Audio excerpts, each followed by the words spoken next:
Respeito às pessoas que estão em horário.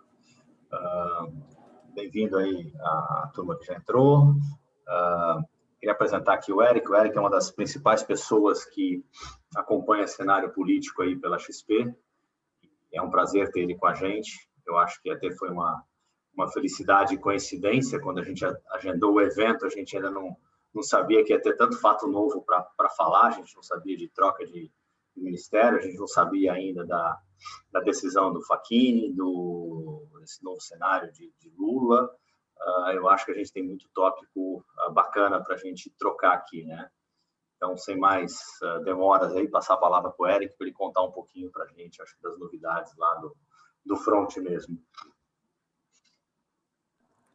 Boa tarde, Sérgio. Boa tarde, Maurício. Boa tarde a todos que estão nos acompanhando. E em seu nome, Sérgio, deixo um abraço para todo mundo do escritório. Como o Sérgio falou, eu fico aqui no Congresso Nacional, aqui em Brasília.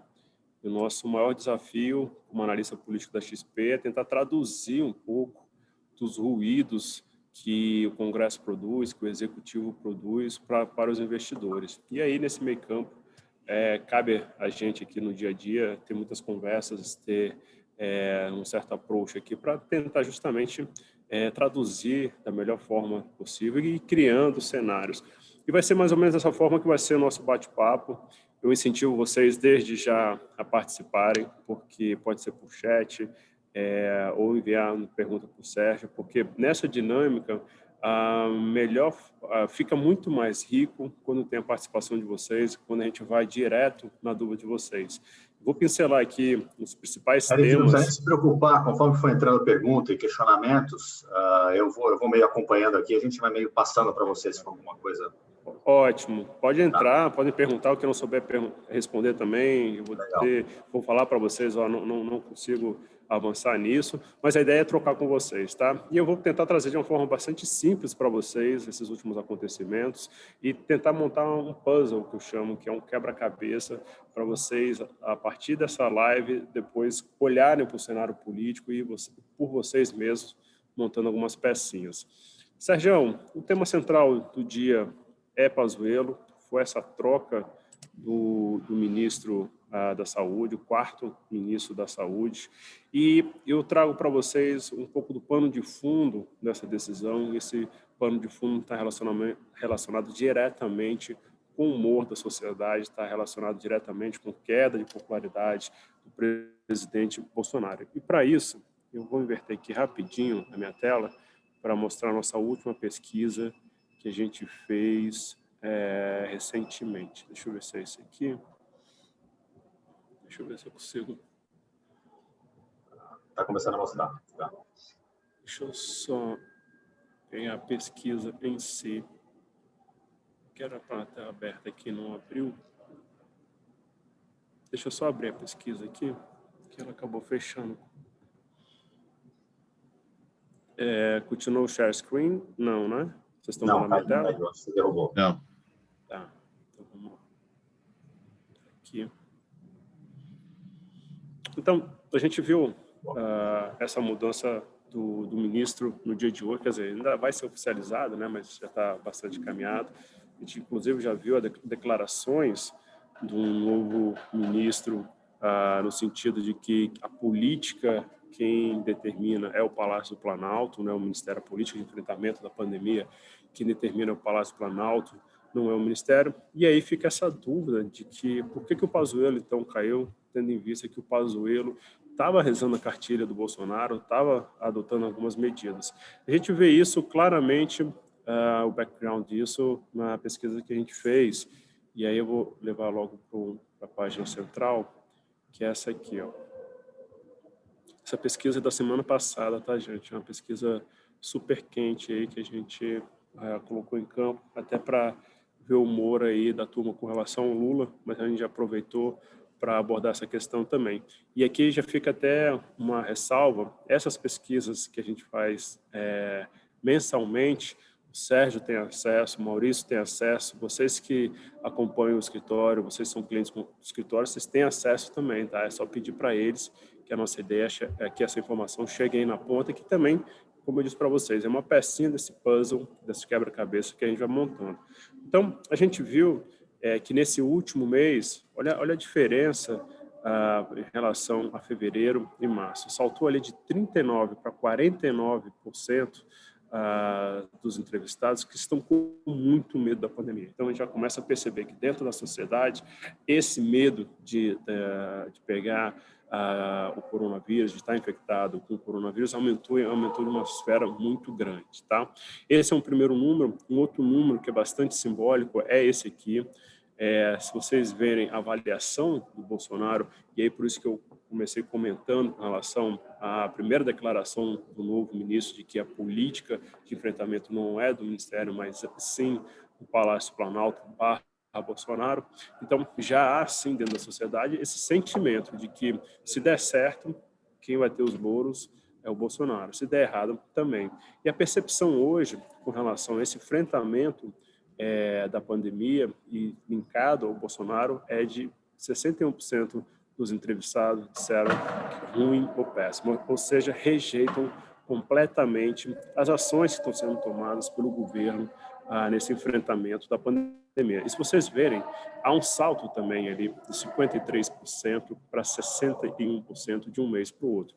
Isso também está linkado a crescente número de mortes que a gente tem visto aí, o Brasil ultrapassando até os Estados Unidos em número de casos de infectados e também o número de casos de mortes. Então, essa mudança do Pazuello, por mais que o Pazuello tenha enfrentado a questão da forma como foi apresentado para ele, a gente vê que está muito relacionado a esse background, esse pano de fundo, de um sentimento da população muito contrário ao que tem sido feito. E aí, no paralelo, a gente também consegue traçar uma linha olhando para a popularidade do próprio Bolsonaro. A gente vê, se vocês pegarem o ruim e péssimo, que é esse vermelhinho, a gente vê que ali de dezembro, e dezembro foi ontem, tá, gente?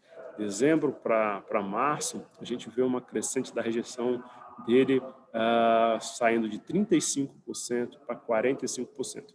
Esse slide aqui é um slide que mostra a popularidade do Bolsonaro, tá? E a gente vê também uma outra mão, na outra mão a gente vê o ótimo bom, que é a aprovação, caindo ali de dezembro para cá de 38%.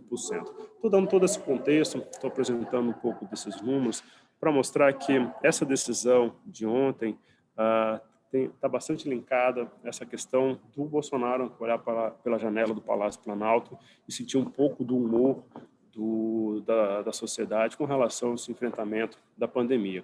E aí tem um fator interessante, que é mais uma pecinha que eu coloco para vocês, que é o seguinte: ano passado, a popularidade do Bolsonaro, por mais que ele tenha tido o mesmo comportamento que tem no dia de hoje com relação ao enfrentamento da pandemia, acabou a gente vendo ali tendo uma crescente, né? A partir de abril, maio, ele começou a crescer bastante o apoio popular em torno do seu governo. Só que ele tinha uma coisa que estava completamente entrelaçada, que era o auxílio emergencial. Com o auxílio emergencial, o Bolsonaro conseguiu penetrar regiões que ele jamais imaginava ter penetrado. E aí tem várias camadas menos favoráveis, que é ali no Nordeste, que é ali no Norte, que a gente começou a ver pesquisas da popularidade dele aumentando bastante nessas camadas menos favorecidas, essa palavra que tinha escapado. E aí tem essa relação direta com a popularidade dele.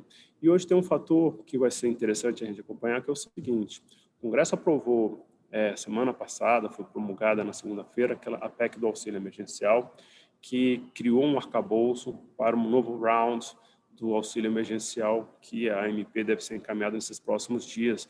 E nessa MP vai estar previsto o valor e também o número de parcelas. Só que nesse novo round, nesse novo giro de distribuição de benefícios, o número de beneficiários vai ser bem menor, vai cair de 68 milhões para 46, e o valor também das parcelas deve ser menor. A gente, então, vai ter que monitorar um pouco de como vai ser a reação da população com essa nova realidade, com essa realidade do auxílio emergencial. Então, assim, dentro desse contexto, mais uma vez, o que a gente tem identificado são reações do Bolsonaro, tendo muito em vista essa questão da sua popularidade, tendo muito em vista essa questão de como está o humor da população em algumas áreas. Então, por isso que algumas das respostas que a gente tem hoje sobre a troca do Pazuello, mesmo o Pazuello rezando na cartilha do Palácio Planalto, tem com base isso que eu trouxe para vocês. Agora, fica a dúvida, o novo ministro vai conseguir alterar isso? O novo ministro vai conseguir fazer algo diferente que o Pazuello fez na questão de compras e distribuição de vacina? Ninguém tem essa resposta ainda, ninguém tem ainda essa certeza, só nos cabe hoje esperar, porque o próprio ministro, na primeira declaração dele, já diz que continua seguindo as orientações do comando do governo, que é comandado pelo Bolsonaro. Ele já acaba pegando, de alguma maneira, a situação um pouco mais resolvida, né? Porque já começa a chegar vacinas, né? Ele já pega, talvez, o fundo do poço, começando com uma tendência de as vacinas começarem a aparecer por aí, né? Tem um fator muito importante, que quando a gente olha para o mundo, Sérgio, que é, primeiro que a gente começou a ver casos de vacina que começaram a ter efeitos colaterais, né? E aí alguns países, inclusive, começaram a estancar aí a compra de algumas vacinas. Não vamos dizer nome, mas enfim, tem vacina aí sendo questionada. Então tem esse elemento ainda, porque isso também pode acontecer aqui no Brasil. Tem um outro elemento que, quando a gente ouve alguns especialistas, que é o seguinte: uma coisa é você ser vacinada, outra coisa é você depois ver a eficácia disso na sociedade, a eficácia disso no dia a dia. Então, assim, concordo contigo que ele vai chegar num momento que as coisas burocráticas estão um pouquinho mais avançadas, mas eu acho que a gente ainda tem um long way aí com relação a essa questão de vacinação, e inclusive depois o day after, quer saber, foi efetivo, não foi efetivo, funcionou, não funcionou, vai ter que tomar uma terceira, não vai ter que tomar uma terceira. Então, as coisas nesse campo ainda estão bastante sem muito respostas, mas é importante trazer isso para vocês, porque a questão da saúde, a questão da pandemia e a questão da economia é que vai ditar o ritmo da eleição presidencial do ano que vem. Então, a gente abrir essa live falando um pouco de Pazuello, trazendo um pouco de como está o termômetro do Bolsonaro com relação a trocas de ministro, é importante porque isso vai estar muito linkado, Sérgio e Maurício, ali na frente com a eleição presidencial, porque a gente vai ter que ver também como é que a gente vai chegar dentro da questão sanitária, da questão econômica, ali em 2022. Se o humor da sociedade tiver um humor ainda controverso, bastante azedo com relação ao Bolsonaro, a chance de reeleição dele diminui. E aí a gente faz um paralelo também com as questões econômicas, que até hoje, por enquanto, a gente não tem respostas de como vai ser o próximo semestre, quiçá ali em 2022, no campo aí fiscal e no campo da economia. Legal. Você falou um pouquinho aí da diminuição do alcance, né, da PEC do auxílio. Saiu alguma coisa, eu acho que foi semana passada, de alguns estudiosos, principalmente lá o Paz de Barros, né, falando que o universo que foi atendido foi um universo muito superior ao que ele achava que precisava efetivamente desse auxílio, né? Que talvez mais bem desenhado, talvez pela pressa de atingir o maior número de possíveis, talvez a gente tenha exagerado, né? Foi uma bala de canhão, né? Talvez agora se mostrou uma diminuição, mas ainda é um número bastante grande de pessoas, né? Ainda vai atingir muita gente, né? Eu acho que o governo acertou, tá? Mesmo se tiver errado na medida. Foi um momento ali de março, abril, que, se você lembrar, Sérgio, foi um pânico na sociedade. A gente vê uma correria no supermercado. Aqui em Brasília mesmo, a gente vê a gente comprando freezer para estocar comida, porque ninguém sabia como é que ia ser a próxima semana. Não, o meu sentimento é o mesmo do teu, é que acertou. Eu acho que agora essa diminuição, seja que talvez ele esteja mirando melhor agora e não realmente tirando gente. Ele está ajustando o mais possível, né? Eu acho que depois do susto, eles depois tiveram ferramentas justamente para fazer essa redução, como você falou. E aí até acertar aí questões de valores, questões de... tinha questão também de mães que recebiam certo X valor. E teve um fator político também, Sérgio, com relação ao montante do auxílio emergencial. Vamos lembrar que, quando a proposta chegou aqui no Congresso, chegou com um valor de R$ 200 por 4 meses. E aí, durante o debate aqui, a turma se alvoroçou, os parlamentares aqui quiseram dar uma resposta para a sociedade, um pouquinho no campo do populismo, e aumentaram para R$ 500 por 6 meses. Aí chegou o Bolsonaro, trocou por outro, falando, truca, tem um zap na mão, e botou R$ 600 por 6 meses. Então, assim, teve o componente político também. Se fosse algo em torno de R$ 200, ia ficar com um impacto menor na questão fiscal. E essa é uma estratégia agora, Sérgio, que o governo vai adotar. Qual que é? É o seguinte, eles vão encaminhar a medida provisória com os valores e prevendo 4 meses de distribuição, só que já está acordado com a cúpula aqui do Congresso, primeiro começa pela Câmara, depois vai para o Senado, já está acordado então com o Arthur Lira, que o Arthur Lira não vai colocar essa medida provisória para ser votada. Por quê? Uma medida provisória, gente, já está valendo, já está em vigor no ato do envio dela aqui para o Congresso. E como uma medida provisória, o prazo de validade dela é durante 4 meses, se o Congresso não votar, já a MP já terá a sua eficácia, porque ela vai vigorar durante 4 meses, vai fazer aquela distribuição naqueles determinados valores para diferentes tipos de pessoas, e depois caducou, que é o termo que a gente usa aqui, depois perdeu a validade. Mas perdeu a validade com o efeito que o governo queria, os valores, e durante 4 meses. E quando não se coloca em votação, o governo, então, corre o risco da gente ver o que aconteceu no ano passado, de sair de 200 para 600 os valores. Então, vocês vão ver nas manchetes de jornais, depois de chegar essa MP, que essa vai ser uma estratégia, não colocar a MP em votação, para não correr, o governo não correr o risco de ser alterado os valores e o prazo de distribuição. Isso, de certa forma, Sérgio, já foi adotado com a renovação do auxílio emergencial, que foi ali em setembro. A primeira parcela de auxílio venceu em setembro, precisou ser renovada, e aí ficou naquele valor de R$ 300, e essa MP, que chegou aqui no Congresso em setembro, outubro, novembro, dezembro, os 4 meses, não foi votada também, e o governo conseguiu assegurar aquele valor dessa segunda etapa do auxílio emergencial em R$ 300, sem tomar nenhum susto na questão fiscal. Tá, legal. Como é que, até talvez mudando um pouquinho aqui, Eric, a gente está vendo aí talvez um maior alinhamento, né? Vamos dizer, Congresso, governo, começaram a conversar, tomar as decisões um pouco mais coordenadas, né? Como é que você vê um pouco dessa coisa da agenda do Guedes, essa agenda mais econômica que meio ficou congelada, vamos dizer, bem mais moderada do que a gente imaginou que ia acontecer nos 2 primeiros anos de governo, né? Sérgio, esse é um ponto muito importante que conversa também com essa troca do ministro, que foi uma troca, no nosso entendimento, muito baseada, não somente, mas muito baseada na questão aí da popularidade do presidente Bolsonaro. A gente viu dentro do processo, aí eu vou voltar um pouquinho, botando pecinhas para vocês conseguirem acompanhar. A gente viu que durante o processo da discussão da PEC emergencial, o Paulo Guedes tinha elaborado uma proposta lá atrás, no final do ano passado, nos últimos 3 meses do ano passado, bastante robusta do ponto de vista do arcabouço fiscal. Só para colocar todo mundo na mesma página.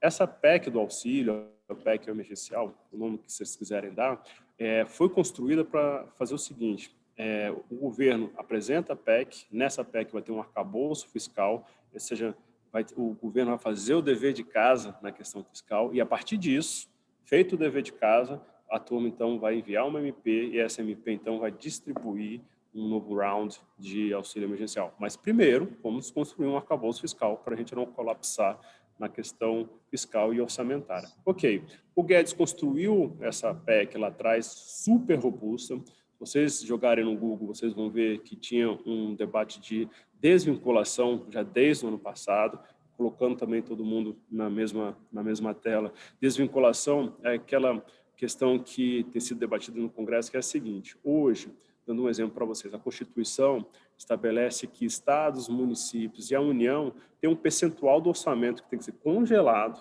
tem que ser carimbado e vai destinado para a área da saúde e educação. O Guedes queria acabar com isso, queria desvincular, acabar com essa vinculação, porque a partir disso ele acreditava que o Estado, a União e os municípios, o executivo de uma forma geral, teria então mais liberdade para aplicar recursos onde ele bem entendesse, logicamente não abrindo mão da questão da saúde e da educação.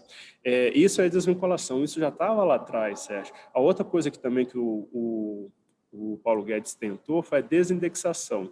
Também falando de uma forma bem simples para vocês. Tem vários benefícios sociais hoje que estão indexados, por exemplo, ao salário mínimo. Então, quando sobe o salário mínimo, esses benefícios já sobem também automaticamente. O Guedes também quis acabar com isso, só que durante o debate aqui no Congresso, ele foi completamente derrotado nesses aspectos. E teve um outro fator que chamou muita atenção, que foi o seguinte: caiu essa questão de desvinculação, caiu essa questão de desindexação. Aí o foco aqui na Câmara foi o seguinte: gatilhos. O que aconteceu com os gatilhos? E é aí que a gente vê um pouco da interferência da questão política na agenda econômica do Paulo Guedes, Sérgio. Por quê? Os gatilhos, também colocando todo mundo na mesma tela, é um dispositivo, gente, que quando a União, o governo federal, chegar a 95% dos gastos, vai acender uma sirene aqui atrás do Congresso, na esplanada dos ministérios, que vai falar assim: para tudo, não pode mais gastar, chegou a 95% do gasto, vamos parar tudo. E como é que para tudo? Deixa de dar reajuste para servidor, deixa de dar promoções para servidor, deixa de fazer o concurso público. Dessa forma, estanca ali, não tem um risco de subir para 100% os gastos da União. O problema é que, durante o debate aqui na Câmara, esses gatilhos foram, de certa forma, desidratados. Houve um fatiamento desse gatilho. Por quê? O Bolsonaro, na véspera da votação, chegou a conversar com a turma aqui, principalmente a bancada da bala, que é chamada, né, que está bastante linkada aí com a turma de segurança pública, falou: não, gente, sabe esse negócio de gatilho? Vamos fazer o seguinte: tira esse negócio de promoção aí, deixa a turma continuar recebendo as promoções.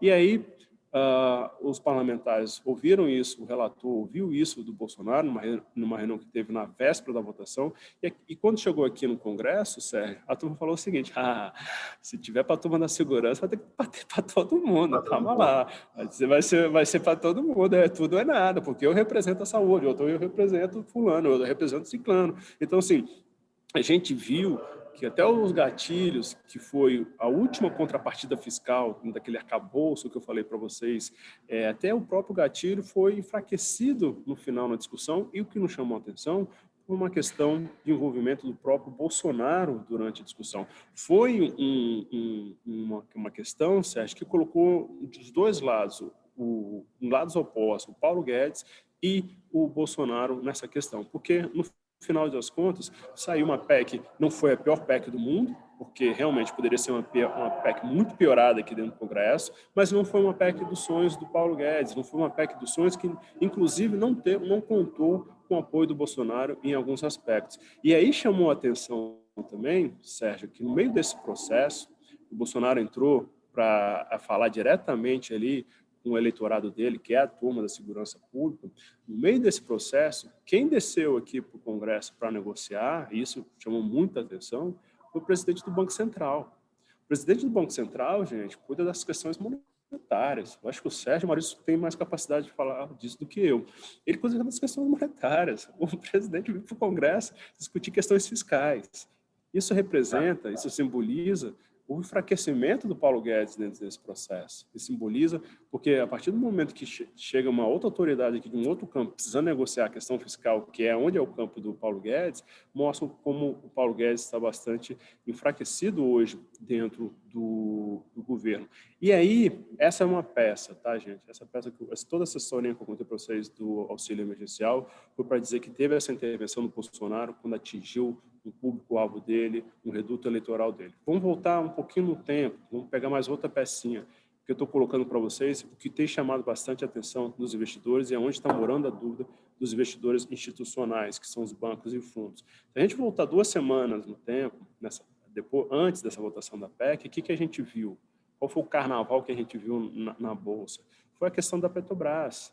Foi a questão uma intervenção da Petrobras feita pelo presidente da República mudando o presidente da estatal. E por que ele mudou isso? O Paulo Guedes depois já deixou muito claro em várias lives que ele fez após esse episódio da Petrobras. O Bolsonaro, ao demitir o presidente da Petrobras, deu recados para os caminhoneiros. E o que são os caminhoneiros? Nada mais, nada menos do que eleitores do Bolsonaro. Então, juntando essas pecinhas, o que tem chamado a atenção é uma intervenção do Bolsonaro em questões econômicas, linkadas muito com essas questões eleitorais. E aí, avançando no nosso raciocínio, e aí avançando com essa questão da Petrobras, nessa questão dos caminhoneiros. E aí, pegando aquela primeira parte da nossa fala, que é mostrando o Bolsonaro caindo na popularidade. Se a gente pegar essa questão dos caminhoneiros, vocês vão lembrar que em 2018, quando explodiu aqui a paralisação dos caminhoneiros, foram cerca de 20 dias, a gente teve ali uma estagnação do PIB em cerca de 2 pontos percentuais, tá, gente? O PIB aí poderia ter crescido 3,5%, cresceu 1,1%, se eu não estou enganado. Então, assim, perdeu muito na economia. E aí, vamos abrir o nosso horizonte. Se a gente pega hoje, o dia de hoje, a gente já tem uma pandemia e já é algo para qualquer mandatário, para qualquer presidente, para qualquer governador, para qualquer prefeito, já é muito difícil de enfrentar, e aí dentro da questão do aspecto sanitário, da questão do aspecto econômico. Pandemia por si só já é muito difícil. Pandemia por si só já drena muito da popularidade do presidente. Você pega a pandemia e soma com a paralisação dos caminhoneiros, gente, não tem presidente que consiga se segurar ali dentro do Palácio do Planalto. Então, assim, ele estancou a questão dos caminhoneiros, estancou com essa mudança do presidente da Petrobras, que, como o próprio Paulo Guedes colocou na live na semana retrasada, foi um recado para os caminhoneiros. Então, nesse ponto, o que a gente fala, falando de uma forma bem direta para vocês? A gente viu, então, uma intervenção na questão estatal da Petrobras, porque o Bolsonaro identificou problemas que poderiam surgir com relação à popularidade dele. Na questão da PEC emergencial, a gente viu o Bolsonaro falando, não, gente, tira a turma da segurança pública. E agora, com o Pazuello, a gente vê também, olhando para as pesquisas, olhando para o humor da sociedade, um dos motivos da mudança linkado aí com essa relação do humor do brasileiro. Colocando agora tudo numa frase só, Sérgio, a grande dúvida hoje do investidor é, vem cá, quais vão ser as próximas medidas de intervenção ou populistas por parte do Bolsonaro? A gente não sabe. A gente não sabe. E aí, eu já coloco até mais uma pecinha nesse caso, que depois a gente vai falar com mais profundidade, que é o fator Lula. O Lula chegando, com a possibilidade de disputar 2022, isso vai antecipar a questão do Bolsonaro ter uma agenda mais populista em detrimento de uma agenda fiscal? Então, assim, é isso que hoje que a gente tem monitorado, é isso que é o receio hoje do investidor, tendo em vista essas questões pontuais que eu coloquei, que foram questões bastante importantes para a gente ver como é que está a cabeça hoje do presidente com relação ao ministro da Economia, a agenda do ministro da Economia e também com relação aos demais setores da sociedade.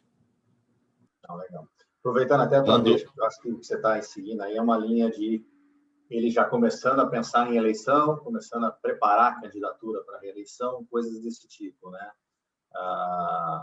O quanto você acha que Lula é uma coisa real como candidatura? Como é que você está vendo essa coisa desse conflito todo de Supremo, Congresso, volta para Brasília, julga, não julga? Como é que você está vendo isso? É real, né? Essa possibilidade da gente ver um Lula saindo candidato, né?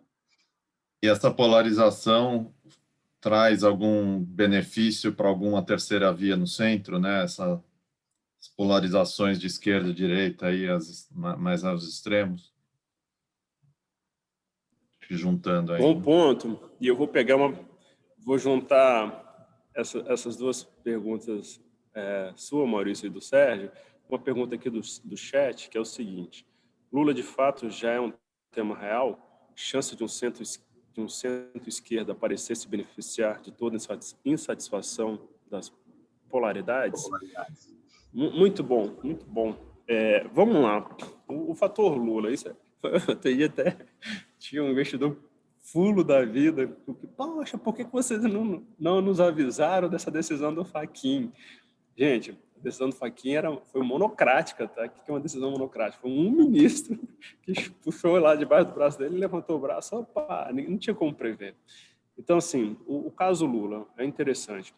A gente viu essa decisão do Fachin, mas ainda tem um next step, tá, gente? Tem a possibilidade aí do plenário do Supremo, os 11 ministros julgar isso. Aí tem uma pergunta que todo mundo faz, mas quando que isso vai acontecer? Ninguém sabe. Do mesmo jeito que veio a decisão do Fachin, ninguém sabe se o plenário do Supremo vai julgar o caso Lula, o caso específico aí do Fachin. E isso pode ser amanhã, isso pode ser daqui a um mês, pode ser em 2030, tá, gente? Não tem prazo para o Supremo julgar nada, é eles que decidem esse prazo. E no meio do julgamento ainda tem a possibilidade, beleza, os 11 ministros estão lá, iniciaram a sessão, no meio da sessão, depois do terceiro, quarto voto, um dos ministros pedir vista, que é mais prazo para avaliar o caso, e também não há prazo para o retorno do reinício do julgamento. O que eu quero colocar para vocês? Ainda tem possíveis desdobramentos aí com relação ao caso Lula. Mas vamos trabalhar com o que a gente tem hoje. Com o que tem hoje, o Lula é candidato, pode ser candidato. Então, 2 dias depois da decisão do Fachin, ele deu todos os sinais que quer ser um Lula que quer conversar com o centro, que quer conversar para além da esquerda, que foi o termo que ele usou. E ele vai começar, então, a correr Brasil afora, nessa caravana Lula, que não é novidade, ele sempre fez isso. E ali, ele já deixou claro onde ele quer bater. Ele quer bater onde ele quer ganhar espaço na sociedade, onde ele quer ganhar no discurso, que é dentro dessa questão da pandemia. É dentro justamente onde o Bolsonaro tem sido bastante contestado, como a gente viu na pesquisa. Estrategicamente, o Lula vai usar isso. Então, ali a gente já viu essa sinalização dele, vimos essa sinalização que ele vai buscar o centro, e aí é um pouco daquela reedição daquele 2002, 2007, de que ele colocou José Alencar, que é o vice-presidente da República da ocasião, representava o empresariado, então ele vai abrir esse espaço para alguém do setor empresariado para mostrar que é um Lula que consegue tocar uma agenda. Aquela coisa toda, né? Isso. Ele vai tentar mostrar que, e ele deixou bastante claro que vai continuar tentando tocar uma agenda desenvolvimentista, que é uma agenda em que o Estado vai estar mais próximo na economia, o Estado vai ser a força motriz da economia, e isso muda completamente, porque hoje a gente vive uma agenda liberal em que a ideia é que o privado, os empresários e os setores produtivos que sejam essa força motriz, então é uma guinada na agenda, mas o Lula, quando foi presidente, ele conseguiu também equilibrar essa agenda desenvolvimentista com algumas agendas que conversavam bastante com o setor financeiro, com o setor produtivo. Então, o Lula não pode ser menosprezado, tá, gente? A gente, nessa pesquisa que eu trouxe para vocês, a gente fez uma pesquisa que a gente coloca os nomes dos candidatos e o Bolsonaro aparece com 27% e o Lula aparece com 25% nessa pesquisa. Na margem de erro eles estão empatados. O que significa, gente? Está muito longe, está muito distante. Aquela pergunta que o Sérgio fez no começo é muito importante, porque vai ser, mais uma vez, a economia e a questão sanitária que vai provavelmente definir o próximo presidente. Então, até lá tem muito caminho nesses dois campos, e até lá essa questão de popularidade do Bolsonaro e avanço do Lula também vai ter uma dinâmica aí que a gente ainda não sabe qual que a gente tem que esperar um pouquinho mais para esses cenários ficar mais claros. Aí, a pergunta que a gente tem ali no chat, esse centro pode ir com Lula? Vou colocar o centrão aqui do Congresso. Eu centro o centrão aqui do Congresso. Gente, o centrão que está com o Bolsonaro hoje é o mesmo centrão que estava com o Lula. Era o mesmo centrão que estava com a Dilma. A turma aqui sentiu na sociedade, sentiu a possibilidade de guinada, eles mudam sem o menor pudor aqui com relação à questão de base e coalizão dentro do Congresso. Tá? Então, assim, com relação ao centrão, eles vão com quem eles identificarem quem está mais forte, e ainda tem um outro fator. Mesmo que eles errem no candidato, eles aqui no Congresso, como conseguem construir uma maioria, eles no meio do caminho, negociando espaço, negociando emenda, pode então aos poucos se unindo com um candidato vencedor. Lembrando que esse centrão que está com o Bolsonaro, que esteve com o Lula, defendeu, apoiou a candidatura do Alckmin na eleição de 2018, e aí depois, aos poucos, se cristalizou essa debandada para o lado do Bolsonaro, agora na eleição do Arthur Lira e do Rodrigo Pacheco. Então, de uma forma resumida, esse centrão é pendular, ele vai de acordo com o vento, de acordo com o mandatário do momento. Agora, a outra pergunta que está dentro desse contexto é, abre espaço para um candidato de centro? A gente vai ter que esperar, gente. A gente vai ter que esperar, porque hoje, com a foto de hoje, qual é o candidato de centro que está se colocando aí como esse potencial adversário do Bolsonaro em 2022? É o governador de São Paulo. O governador de São Paulo, assim como o Bolsonaro, vão tirar uma foto ali no final do mandato dele para ver como é que foi a gestão do Dória durante a pandemia. A economia de São Paulo melhorou, piorou, a questão sanitária melhorou, piorou. Então, assim, o Dória está na vitrine.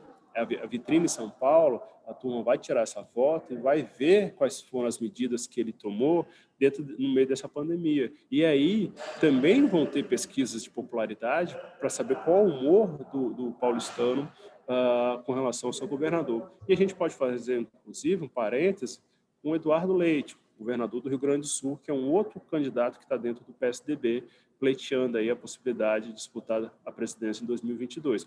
Ele é governador também. Ele também vão tirar foto, vamos ver, cara, Leite, fez dever de casa, não fez dever de casa, como é que está a sua popularidade, a economia está pior, está melhor, na questão sanitária você deu exemplo, não deu exemplo, enfim.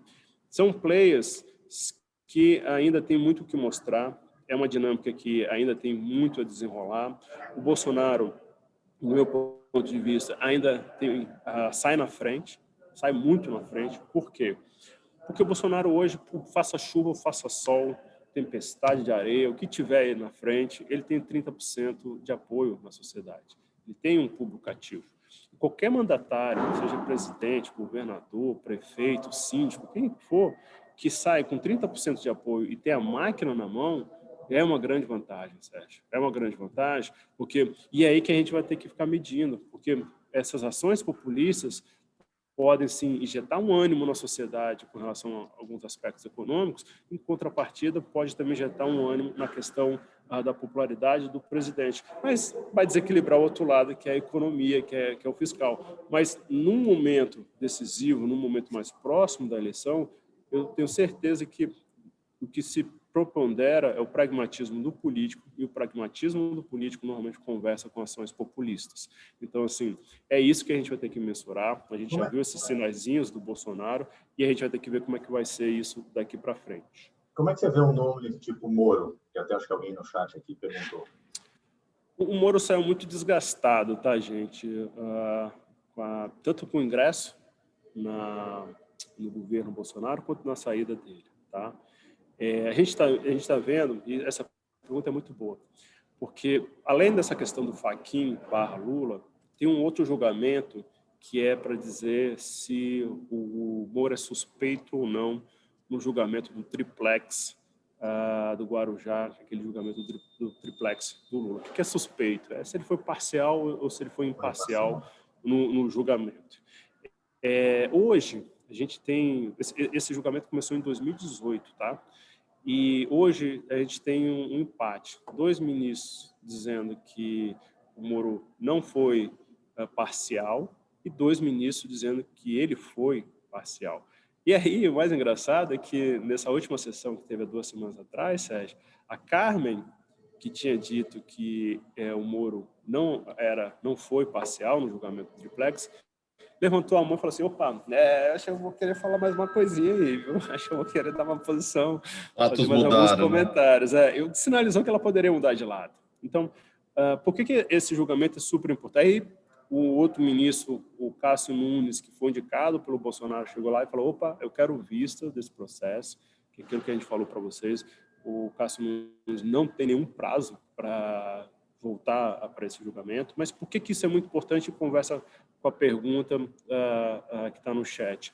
Se um Moro for considerado pelo Supremo suspeito, gente, ele vai sair muito enfraquecido desse processo. E pior, a Lava Jato vai sair muito enfraquecida, porque tudo que o Moro fez, a partir de daí, ele vai ser suspeito em tudo. Então, onde tiver a mão dele, mesmo que ele seja lateral, você só assinou porque passou ali na frente, não tinha nada a ver com uma investigação, mas está lá o nomezinho dele, na 5ª página, vai ser questionado. Então, assim, a gente pode ver um processo aí de total implosão da Lava Jato, caso o Supremo considere o Moro suspeito. E isso, logicamente, vai afetar, sim, a dinâmica da política, vai dar discurso para os adversários, vai dar discurso para vários setores, dentro do judiciário também, ele é bastante questionado em alguns setores do Supremo, do judiciário, e ele já tem aqueles adversários próprios, porque a partir do momento que ele começou a condenar político, ele começou a criar também várias arestas de todos os lados. Então, o Moro hoje, a gente nem vê ele com tanto apetite, tá, gente? Ele nem tem se colocado tanto nessa questão, mas, mais uma vez, é muito cedo para incluir ou excluir qualquer candidato. Mas essa pandemia, a gente não sabe se vai terminar aqui, a gente não sabe se vai ter uma terceira onda de coronavírus, com uma nova cepa, necessitando de novas vacinas. Então, tudo ainda está em aberto. Então, assim, pegando a foto de hoje, eu colocaria o Bolsonaro como um favorito, porque pelo aquilo que eu expliquei, tem 30% e a máquina na mão. O Lula não pode ser desprezado, porque ele pode jogar com essa questão da pandemia, pode jogar com o passado que ele tem, por mal ou por bem, passado na questão econômica também, e tem ali um centro que está tentando ser construído, que vai ter que mostrar muito para que veio. Disso tudo, Sérgio, vamos perguntar, mas e o Luciano Huck? Gente, eu não sei se o Luciano Huck vai ter tanto estômago e apetite para entrar na política, tá? Eu tenho minhas dúvidas. Por quê? Se vocês pegarem como foi o processo para a construção da presidência da Câmara e do Senado, vocês vão perceber que no meio do ano passado, joga aí no Google, o Rodrigo Maia deu uma entrevista para o Estadão dizendo da construção desse centro, Sérgio. Quero construir um centro que não é nem esquerda, nem direita. É até um discurso do Biden, né? E não somos extremistas, somos pró-Brasil. Era um discurso que foi vitorioso lá nos Estados Unidos. Enfim, o Rodrigo Maia estava construindo esse flanco e era uma construção linkada ao João Dória, governador de São Paulo. Só que, no meio desse processo, o Bolsonaro conseguiu pegar o Democratas do Rodrigo Maia e pegar 90% do partido e levar com ele. O PSDB do João Dória, 60%, 70% foi também com o Bolsonaro nessa disputa para a presidência da Câmara e do Senado. O que eu quero dizer com isso?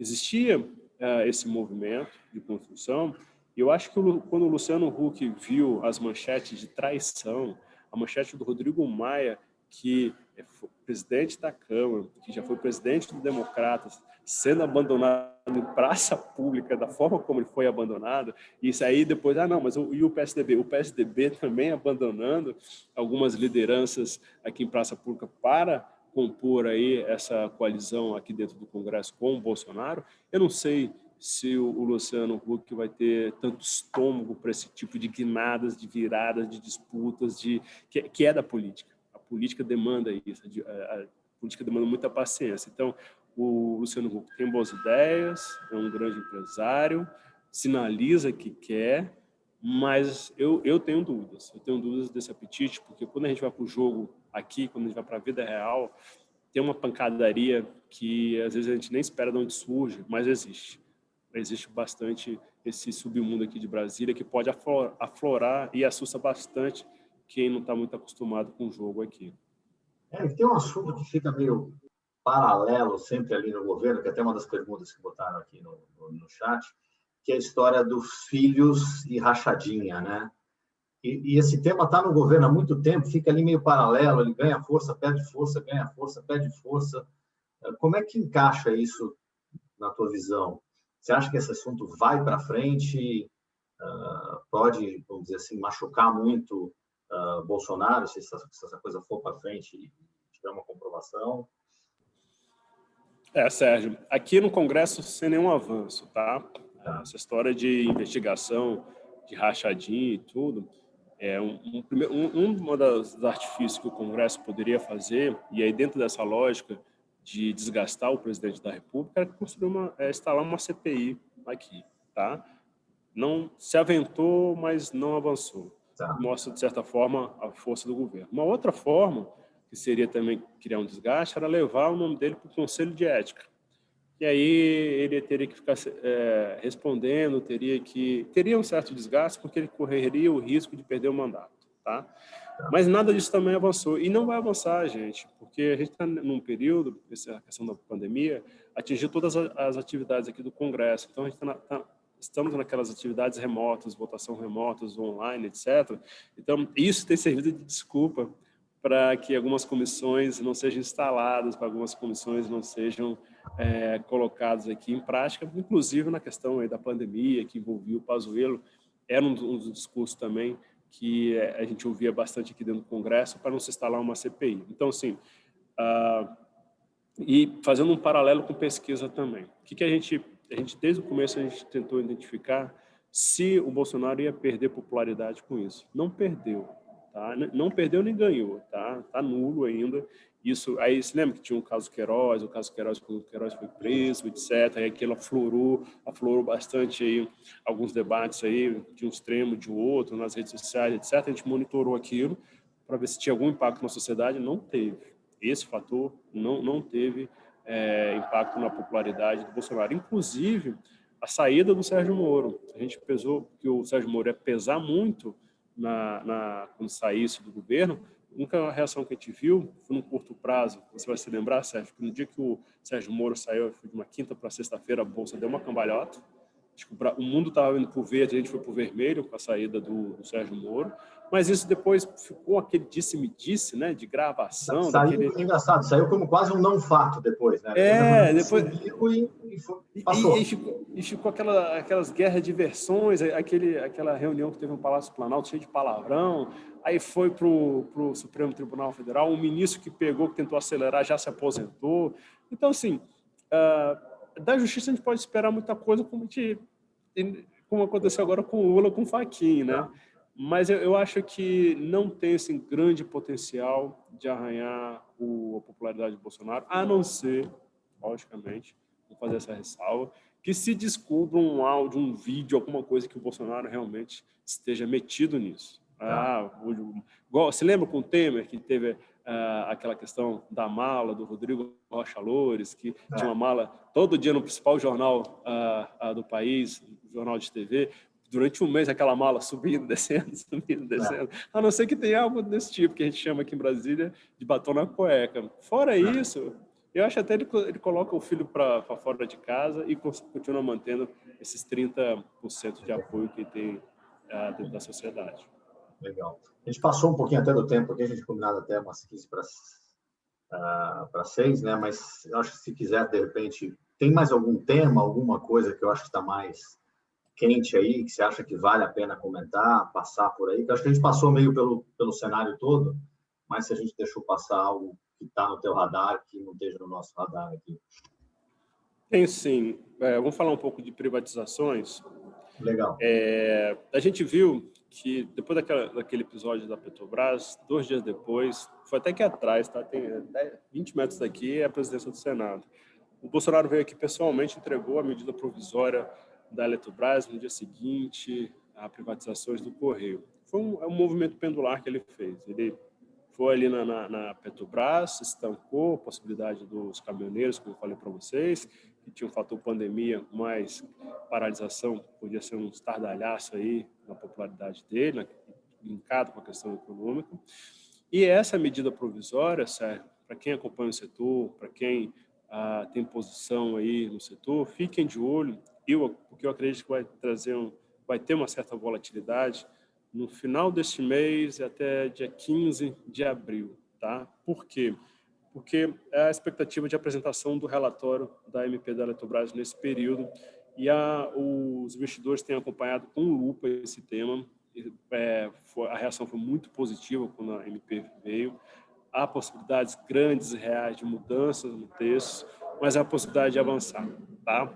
O que a gente via, que a gente estava com certo receio, era com relação ao posicionamento do presidente do Senado, porque o presidente do Senado, durante a campanha para a presidência da Casa, ele deu declarações de que era contra a privatização da Eletrobras e, recentemente, ele tem mudado o discurso, tem criado um novo discurso de que não é privatização, que é capitalização. Então, capitalização é bom porque isso vai trazer recursos para a empresa então vai reverter em serviço para a população. Enfim, ele conseguiu, com um jogo de palavras ali, encaixar um novo discurso, o que é positivo. Tá?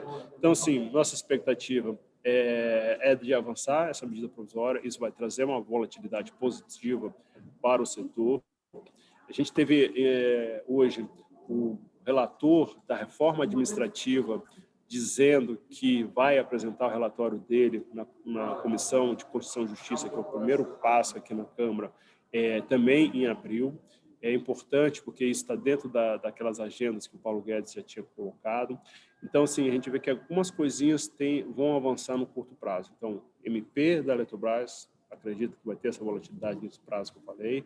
Reforma administrativa, as coisas vão começar a avançar. Eu acredito que a reforma administrativa sai aqui da Câmara até o meio do ano e depois vai para o Senado.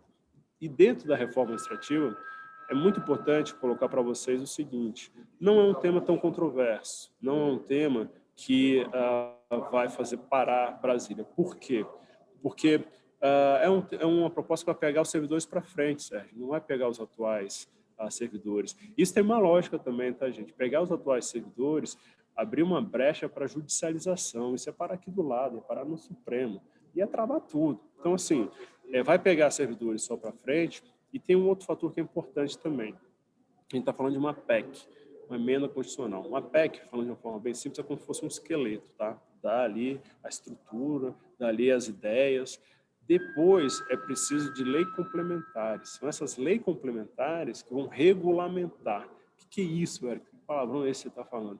É nessas leis complementares que a gente vai saber o tamanho dessa reforma, porque nela vão estar desenhadas como é que ficou o servidor tal, como é que ficou o servidor X, o servidor Y, o servidor W, e é ali que as categorias de fato vão ser pegas, e é ali que de fato vão ser construída o novo desenho dos servidores públicos. Então, e isso é uma nova etapa.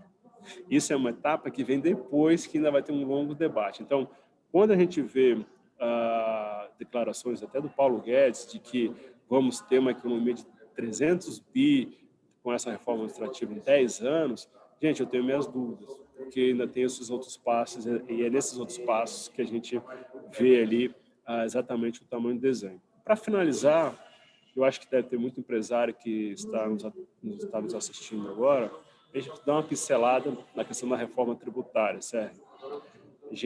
Isso é uma caixa de Pandora aqui no Congresso, tá, gente? Por quê? Existe uma lógica aqui em Brasília que é a seguinte: você faz reforma tributária quando a economia está pujante, quando a economia está bastante forte. E por quê? Porque, Sérgio, alguém vai perder, velho. Alguém vai perder. Seja o Estado, seja um setor, alguém vai perder. E por que dessa lógica que só faz quando a economia está forte? Você vai dividir uma pizza crescente, é mais fácil de dividir a pizza encolhendo, né? E ainda tem isso. Quem ficou com um pedaço menor, depois eles botam uns recheios. Então, assim, não, você perdeu aqui, mas vamos botar um recheio. Então, assim, o que são os recheios? São refis, parcelamento de dívida, benefício disso, benefício daquilo. Então, assim, é compensado. Mas para fazer essa compensação é preciso de quê? De recurso. E a gente não está nesse cenário, nesse momento, né? A gente está num momento de economia bastante fragilizada. Então, esse é um ponto. Um outro ponto é o seguinte: ninguém conhece o texto ainda. Ninguém conhece. É uma proposta que está sendo debatida há 1 ano e meio aqui dentro da Câmara, mas não foi aberta para os setores nem para a sociedade. Existe a expectativa do relator apresentar nos próximos dias, nas próximas semanas, mas não tem uma data. E aí vai ter um ponto importante que vocês vão perceber. Na hora que abrir esse relatório, na hora que esse relatório vier a público, gente, vocês vão ver manchete em cima de manchetes de vários setores criticando a proposta. Por quê? Se você conversar hoje com as confederações, e as confederações têm muito peso aqui dentro do Congresso, aí a gente está falando Confederação da Indústria, Confederação do Serviço, Confederação do Comércio, tem a turma do Agro, tem várias confederações, vários setores que são representados aqui dentro. Ali é uma torre de Babel, Sérgio. Ali ninguém conseguiu chegar a um consenso de qual é a melhor proposta. E aí, outro dia eu estava almoçando com um representante dessas confederações, eu falei nisso, poxa, cara, vocês vão chegar a algum acordo? É uma torre de Babel, ninguém consegue se comunicar. Ele falou, não, Érico, não é torre de Babel, não. É conflito de interesse mesmo. Alguém vai perder e a gente não quer que seja nós. Então, quando for mostrado isso, vai ter essa guerra setorial, vai ter essa guerra de vários setores querendo, opa, já estou na pandemia, não posso perder mais. Não, assim comigo também não. Então, assim, tem isso que dificulta bastante e tem um outro fator que são os estados.